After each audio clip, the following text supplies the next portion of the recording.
গোপালগঞ্জবাসীর দীর্ঘদিনের দাবি ছিল ঢাকা গোপালগঞ্জ রোডে সরাসরি ট্রেন চলাচল। তাদের সে আক্ষেপ শেষ হতে চলেছে।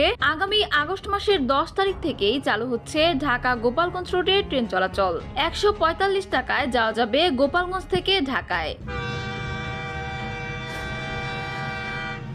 স্থানীয়দের দীর্ঘদিনের দাবির পরিপ্রেক্ষিতে ও স্থানীয় সংসদ ডক্টর কে.এম. বাবরের প্রচেষ্টায় ঢাকা গোপালগঞ্জ ঢাকা রোডে নতুন একজোড়া কমিউটার ট্রেন চালুর সিদ্ধান্ত নিয়েছে বাংলাদেশ রেলওয়ে। আগামী 10 আগস্ট থেকে 135 ও 136 নং অভিযাত্রী কমিউটার ট্রেনের চলাচল শুরু হবে। গত 7 জুলাই বাংলাদেশ রেলওয়ের পশ্চিমাঞ্চলের চিফ অপারেটিং সুপারিনটেন্ডেন্টের কার্যালয় থেকে জারি করা এক আদেশে এই তথ্য জানানো হয়। আদেশে বলা হয়েছে ট্রেনটি সপ্তাহে 6 দিন চলাচল করবে। শনিবার থাকবে ট্রেনটির সাপ্তাহিক বন্ধ।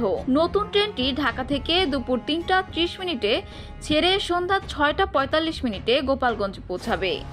সেখানে 30 মিনিট বিরতি দিয়ে ফিরতি যাত্রায় গোপালগঞ্জ থেকে সন্ধ্যা 7টা 15 মিনিট ছেড়ে রাত 10টা 25 মিনিটে ঢাকায় পৌঁছাবে।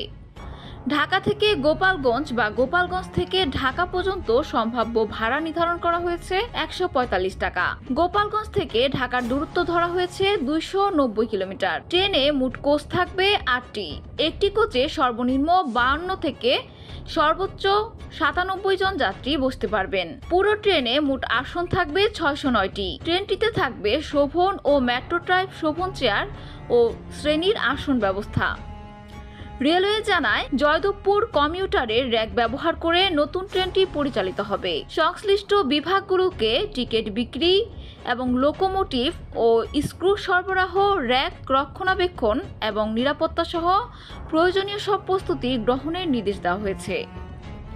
এদিকে ঢাকা গোপালগঞ্জ রোডে ট্রেন চলাচলের খবরে স্বস্তি প্রকাশ করেছে গোপালগঞ্জের স্থানীয় বাসিন্দারা। তারা বলেছে, ঢাকা গোপালগঞ্জ রোডে ট্রেন চলাচলে যেমন সাধারণ মানুষের সময় বাঁচবে, কমবে যাতায়াত খরচ, পাশাপাশি কমবে দুর্ঘটনার হার। ঢাকা গোপালগঞ্জ রোডে ট্রেন চলাচলের খবরে গোপালগঞ্জ 2 আসনের সংসদ ডক্টর কে.এম. বাবরকে ধন্যবাদ ও কৃতজ্ঞতা জানিয়েছেন গোপালগঞ্জবাসী।